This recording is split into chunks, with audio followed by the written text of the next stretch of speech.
रहस्य भाग 16। रमा और लखन मदन के ससुराल वालों के प्रति आक्रोश से भरे बैठे थे। तुम यहीं रुको मदन, मैं अभी गांव में जाता हूँ और कुछ लोगों को साथ लेकर तुम्हारे ससुराल वालों को सबक सिखाने चलते हैं।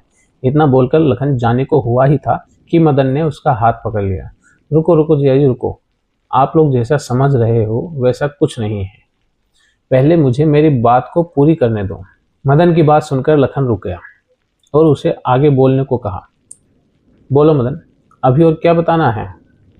हाँ भैया, जो भी कहना है जल्दी कहो, मेरा दिल आशंकाओं से घिरा बैठा है। रमा विचलित हो बोली। हाँ हाँ बताता हूँ। जब मैंने गुड़िया और उसकी माँ को खंभों से बंधे और खुले बाल किए उस विकराल रूप में देखा तो मेरा भी दिमाग ठनका। दूसरी ओर वो तांत्रिक बार बार कुछ पढ़कर छड़ी से गुड़िया और उसकी माँ को मार रहा था तो मेरा पारा चढ़ गया। मैंने तुरंत उस तांत्रिक की छड़ी पकड़कर उसी पर वार करना शुरू कर दिया।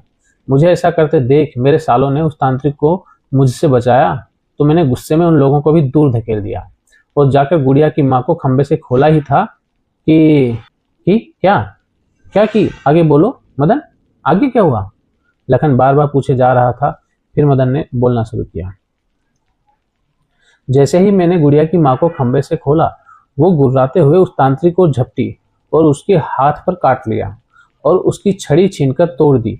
पूरी हवन सामग्री को तहस नहस कर दिया। हे भगवान, फिर क्या हुआ भैया? रमा के बीच में बोलते ही लखन ने उसकी तरफ आंख दिखाई तो रमा चुप हो गई। फिर अचानक हुए इन हमलों से तांत्रिक डर गया और वहां से भाग गया। हम सबने बड़ी मुश्किल गुड़िया की माँ को काबू में किया और फिर वापस अपने इन्हीं हाथों से मैंने उसे उस खंबे से बंधवा दिया। कहते हुए मदन जोरों से रोने लगा। उसके साथ उसकी बहन रमा के भी आंसू बह उठे। अरे तुम लोग पागल हो गए हो क्या, जो इस तरह रोए जा रहे हो? इस बात को कितने दिन हो गए और अब वो लोग कहाँ हैं? लखन ने सबको संभालने का प्रयास किया। पिछले एक हफ्ते से दोनों माँ बेटी को खंभों से बांधा हुआ है। उनके खाने पीने से लेकर नित्य कर्म तक सब जंजीरों से ही बंधे बंधे ही करवाना पड़ता है। मैं वहां था तब बीच बीच में गुड़िया अपने होश में आती थी तो मुझे देखकर बचाने के लिए गुहार लगाती थी और रोती चीखती थी, बोलती थी पापा मेरा बदन बहुत दुख रहा है, अब मैं क्या करूं, मेरी बच्ची का दर्द मुझसे देखा नहीं जाता। मदन फिर जोरों से रो पड़ा। इस बार मदन और रमा के साथ लखन के भी आंसू फूट पड़े। फिर उसने अपने आप को संभाला। तो क्या उन लोगों को किसी से इलाज करवाने का प्रयास नहीं किया? लखन ने खुद को संभालते हुए पूछा। किया, खूब प्रयास किया।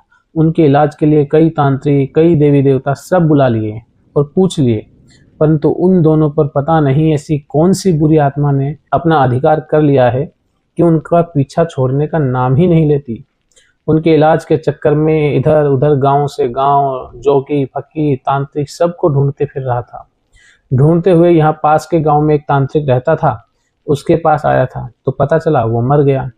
आसपास पूछने पर फिर किसी ने इस गांव के लिए बोल दिया कि वहां भी किसी के कोई संत आत्मा साथ में है, वो ऐसे कामों में मदद करती है। मदन ने अपनी बात पूरी की। कुछ देर के लिए चुप्पी होने के बाद फिर मदन पूछ बैठा, रमा यहाँ संत की आत्मा किसके साथ है? मदन की बात सुनकर लखन कुछ बोलता उससे पहले ही अचानक कहीं से राजू आ गया। अरे मामा जी आप प्रणाम, कैसे हैं? और गुड़िया कैसी है? उसे आप साथ नहीं लाए? उसके साथ खेले काफी समय बीत गया, वो अभी भी वैसी ही है ढोल सी कि कुछ कम हुई? राजू ने हंसते हुए कहा। रमा कुछ बोलती इससे पहले ही मदन ने रमा को चुप करा दिया। ठीक है, सब ठीक है राजू बेटा, सब तुम्हें बहुत याद करते हैं, कभी अपनी माँ के साथ आओ तो सबसे मिलो। और तुम कैसे हो?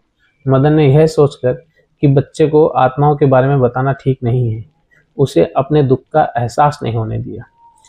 मैं भी ठीक हूँ मामा जी, पर आप मुझसे कुछ छुपा क्यों रहे हो? राजू की बात से मदन स्तब्ध हो गया। छुपा रहा हूँ क्या?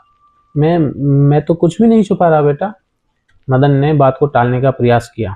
तभी रमा बीच में ही बोल उठी, भैया राजू से कुछ नहीं छुपा सकते, क्योंकि तुम जिसे खोजते हुए आए हो वो राजू ही है।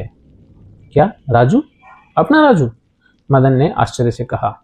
हाँ भैया, राजू के साथ ही रामधनी बाबा की आत्मा रहती है और वो ही सबकी समस्याओं को मिटाती है। रमा की बात सुनते ही मदन फपक कर रो पड़ा और राजू के पैरों में गिर गया। राजू बेटा मेरी गुड़िया और उसकी माँ को बचा लो, वो बहुत कष्टों में है बेटा, उसे दुष्टों से बचा लो, जो कहेगा वो करने को तैयार हूँ, बस मेरी गुड़िया को बचा लो। मदन के गिड़गिड़ाने से राजू कुछ समझ नहीं पा रहा था। उसने मदन को अपने पैरों से उठाया और आंखें बंद कर रामधनी बाबा को पुकारा, तो रामधनी बाबा उसके सामने आ गया। इसलिए रामधनी बाबा, ये मामा जी इतने परेशान किस लिए हैं और क्या कहना चाहते हैं? गुड़िया और मामी जी को क्या हुआ है? राजू को रामधनी बाबा से बात करते देख मदन दूर हटकर बैठ गया। राजू, ये गुड़िया और उसकी माँ नवरात्रों में शाम के समय सच संवर कर खुले बाल कर एक कब्रिस्तान से होकर गुजरी थी। वहाँ से जुड़वा शैतानों ने उनकी आत्मा पर अधिकार कर लिया। क्योंकि दोनों शैतान एक दूसरे से जुड़े हुए हैं तो किसी के वश में नहीं आ पाए, और वो लोग मांसाहारी हैं। जहाँ भी गंदगी होती है वहाँ उनका निवास और सशक्त रूप से होता है। कोई भी उन्हें वश में नहीं कर सकता। रामधनी बाबा ने अपनी बात पूर्ण की। तो क्या आप भी उन्हें शैतानों से मुक्त नहीं करा सकते? आपने तो कई बार हमारी मदद की है, इस बार भी करिए, उन दोनों को उन शैतानों से मुक्त कराइए। राजू की बात में उसके घर वालों ने भी हाँ मिलाई। नहीं राजू, मैं भी इस रूप में उनका कुछ नहीं कर सकता। ऐसा कहकर रामधनी बाबा चला गया। क्या हुआ राजू? क्या कहा रामधनी बाबा ने? वो तेरे मामा की मदद करेंगे ना? गुड़िया और भाभी ठीक हो जाएंगे ना? रमा ने उत्सुकता बस पूछा। नहीं माँ, रामधनी बाबा ने कहा है कि वो भी उन्हें ठीक नहीं कर सकते। वो शैतान बहुत ताकतवर हैं। राजू की बात सुनते ही मदन ने अपना सिर पकड़ लिया। हे भगवान, यही एक अंतिम आशा थी, अब वो भी नहीं रही। अब मेरी बच्ची का क्या होगा? वो शैतान तो मेरी बच्ची के प्राण ले जाएगा। हे ईश्वर, तू किस जन्म का बदला ले रहा है उस मासूम बच्ची से? मदन जोरों से फपकने लगा। राजू को उनका रोना देखा न गया और वो बाहर दौड़ पड़ा। कमाल है, ऐसा कैसे हो सकता है? रामधनी बाबा उन शैतानों से पंगा ना ले सकें? कुछ भी हो, रामधनी बाबा को गुड़िया की मदद करनी ही होगी। मैं उसे ऐसे नहीं रहने दे सकता। अगर मैं अपने घर में किसी की मदद नहीं कर सकता तो ऐसी आत्मा को साथ में रखने से फायदा क्या? राजू सोचते सोचते पीपल के पेड़ के नीचे तक चला गया और रामधनी बाबा को पुकारने लगा। रामधनी बाबा भी उसकी पुकार सुनकर सामने आ गया। रामधनी बाबा, आपको हमारी मदद करनी ही होगी। ऐसा कैसे हो सकता है कि आप किसी शैतान से डर जाओ? राजू गुस्से में था। मैं किसी से डरा नहीं हूँ राजू। मैं चाहूँ तो उन शैतानों को पल में मिटा सकता हूँ, परंतु परंतु परंतु क्या रामधनी बाबा? परंतु मैं मजबूर हूँ राजू।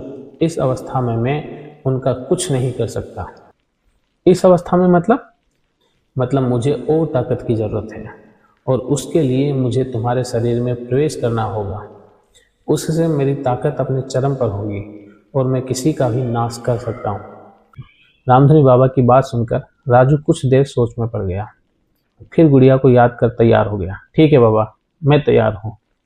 आप मेरे शरीर में प्रवेश कर सकते हो, परंतु गुड़िया को हर हाल में बचाना है।